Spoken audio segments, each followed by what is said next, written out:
Sir अब इसमें थोड़ा सा और समझा दीजिए, क्योंकि सऊदी अरेबिया पे बहुत अटैक्स हो रहे हैं। हम ऑलरेडी जानते हैं कि जहां जहां यूएस एम्बेसीज है वहां पे बहुत अटैक्स हुए हैं और उड़ा भी दिया है सक्सेसफुली ईरान ने। अब सऊदी अरेबिया, कतार या यूएई, क्योंकि वहां भी काफी सारे अटैक हुए, तो ये लोग ईरान पर अटैक करेंगे कि केवल इजराइल और यूएस ही फ्रंट फुट पे खेलेगा? ये पूरा वॉर जो है इसमें दूसरे देश कंप्लीटली इन्वॉल्व होंगे या नहीं? अरे वो कंप्लीटली इन्वॉल्व भी हो जाए तो क्या है, उनके हथियार अमेरिका के हैं, सऊदी अरेबिया के पास सब अमेरिकी हथियार है, वो उड़ा नहीं सकते, पाकिस्तानियों को बुला रहे कि हमारे लिए उड़ा दो।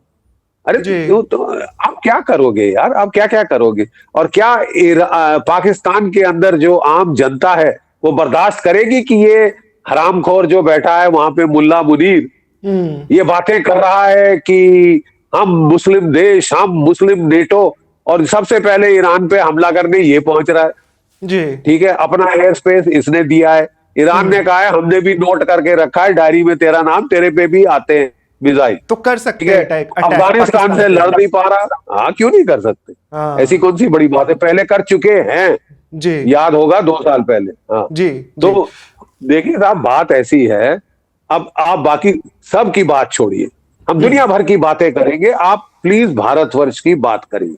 भारत के राष्ट्र हित में क्या है जी? इस वक्त 2 टूक शब्दों में भारत के राष्ट्र हित में यह है कि यह लड़ाई जल्द से जल्द बंद हो।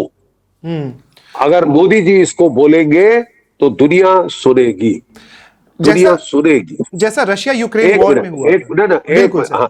रशिया यूक्रेन वॉर पे हम पहुंच गए बंद कराने युद्ध, तो यहां तो ये हमारे पिछवाड़े में हो रहा है साहब, यहां तो हमारे पिछवाड़े में आग लगी है, नुकसान हमारा हो रहा है। यूक्रेन से हमारा क्या जा रहा था, सीधी बात।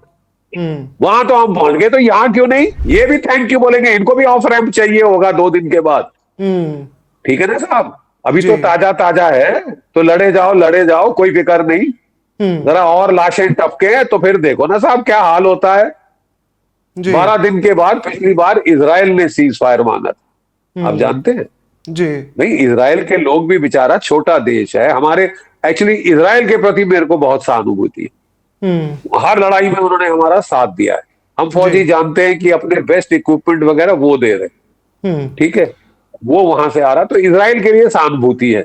लेकिन अमेरिका के लिए, जिसने हमारी ऐसी तैसी कर दी थी, 50% टैरिफ लगाए थे जी, और पाकिस्तान को गोद में बिठाया था जी, यार वहां जो आघात हुआ है साहब, वो जख्म इतनी जल्दी हील ना होगा, और लोगों का जल्दी हो जाए, हमें तो साहब अभी विश्वास उस पर करना बहुत मुश्किल। तो उसके कूदने से बात कुछ अलग पड़ रही है as far as the narrative is concern.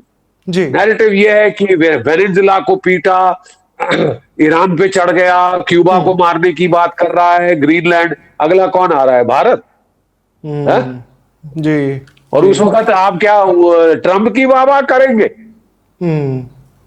काफी हैं हमारे देश में जयचंद और मीर जाफर, ऐसी क्या बात जी, वाह कराने वाले मिल जाएंगे तब भी आपको। लेकिन आपको सोचना चाहिए, थोड़ा दूरदर्शी होना चाहिए कि हम जा किस तरफ रहे जी। जंगल राज पे जा रहे, अपनी ताकत बढ़ाओ, जिसकी लाठी उसकी भैंस पे जा रहे हैं, ये है बात।